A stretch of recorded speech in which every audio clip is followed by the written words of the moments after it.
అంత ఉత్తమమైనవి కూడా దేవుడు మన దగ్గర అడుగుతాడు. ఆయన కావాల్సిందల్లా మన ఒక టైము, మనము ప్రార్థించే ప్రార్థన జవాబు ఇవ్వడం ఉంటాడట. వాక్యం చదవాలి, ప్రార్థన చేయాలి, దేవునితో సావాసం చేయాలి, దేవుణ్ణి తెలుసుకోవాలి, దేవుడి గుణగణాలు నేర్చుకోవాలి. ఉత్తమమైనవి మన దగ్గర అడుగుతాడు దేవుడు. దేవుడికి మహిమ కలుగును గాక. హల్లెలూయా.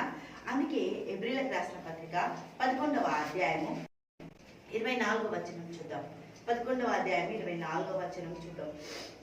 మోషే పెద్దవాడైనప్పుడు విశ్వాసమును బట్టి ఐగుప్తు ధనము కంటే క్రీస్తు విషయమైన నింద గొప్ప భాగ్యమని ఎంచుకొని అల్పకాల పాపభోగములను అనుభవించుట కంటే దేవుని ప్రజలతో శ్రమను అనుభవించుట మేలని ఎంచి, దేవునికి స్తోత్రం, ఫరో కుమార్తె యొక్క కుమారుడనని అనిపించుకొనుటకు ఒప్పుకొనలేదు.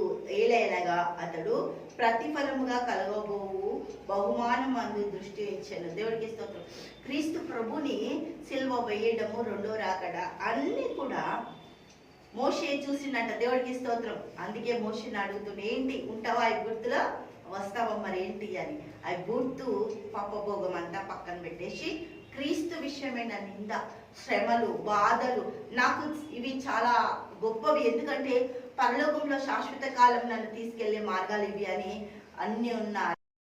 రాయించుకోవడం కూడా ఇష్టపడకుండా వాటన్నిటిలో నుంచి బయటకు వచ్చేసినట్ట. దేవునికి మహిమ శ్రమ పడకుండా దేవుని ఒక గొప్ప కృపని పొందుకున్నట్ట. అందుకే లాజరు చనిపోయి అబ్రాము రొమ్మున ఆనుకొనుటకు తీసుకుపోయినప్పుడు అంటాడు, ఏమని, అబ్రామా నా తండ్రి నువ్వేం చేస్తావో తెలుసా? అలలే లూకా వార్త 16వ అధ్యాయము 25వ వచనం. అందుకు అబ్రాము కుమారుడా, నీవు నీ జీవితకాలం అంతే నీకు ఇష్టమైనట్లు సుఖమును అనుభవించి అలాగనే లాజరు కష్టం అనుభవించాలని జ్ఞాపకం చేసుకొనుము. ఇప్పుడైతే వాడిక్కడ నెమ్మది పొందుచున్నాడు, నీవు యాతన పెట్టబడుచును. యాతనకరమైన స్థలంలోనికి నువ్వు రావడానికి కారణం ఏంటో తెలుసా? దేవునికి మహిమగల లాజరు విషయం అన్యాయం. లాజరు నిన్ను అడిగిన ఆ ఒక ఏంటి, కొంచెం ఫుడ్, కొంచెం కావాల్సిన బెడ్ కదా. దేవుడికి మహిమ కలుగును గాక.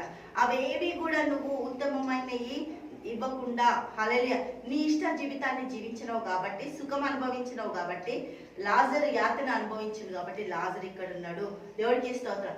నీవు నీ జీవితకాలం అంతా సుఖం అనుభవించిన ఇప్పుడు యాతన పెట్టబడుతున్నావు. అయ్యో అట్లొద్దు అబ్రామా, నాకు కూడా ఎవరు ఉన్నారట, అన్నదమ్ములు, నువ్వు అక్కడ పోయి చెప్పు. అయితే మోషే ఉన్నాడు, ప్రవక్తలు ఉన్నారు, వాళ్ళందరూ చెప్తే వినాలంతే. ఇక్కడ నుంచి స్పెషల్ గా ఎవ్వరు వెళ్ళరు, అక్కడ ప్రవక్తలు ఉన్నారు, వాళ్ళు చెప్పిన మాట వినకపోతే వాళ్ళకు కూడా నీలాంటి ప్లేసే వస్తుంది, యాతన పెట్టబడతారని. దేవుడు ఉత్తమమైన అడుగుతాడు. మనం స్తోత్రం. ఉత్తమమైన వాటిని దేవుడు మన జీవితాల్లో విస్తరింపజేస్తాడు. దేవునికి మహిమ కలుగును గాక. హల్లెలూయా.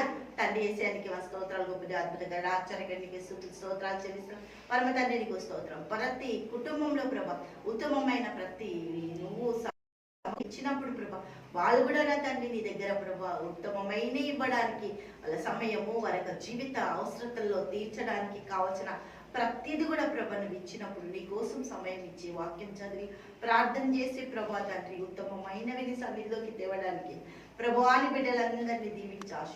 ఉత్తమమైనవి నువ్వు ఇచ్చినట్టు ఉత్తమమైనవి మేమందరం కూడా నీకు చెల్లించేటట్టు అటువంటి మంచి హృదయాలు ప్రతి కుటుంబానికి మీరు దయచేయండి. యేసు నామములో ప్రార్థిస్తున్నాము తండ్రి. ఆమేన్, ఆమేన్, ఆమేన్.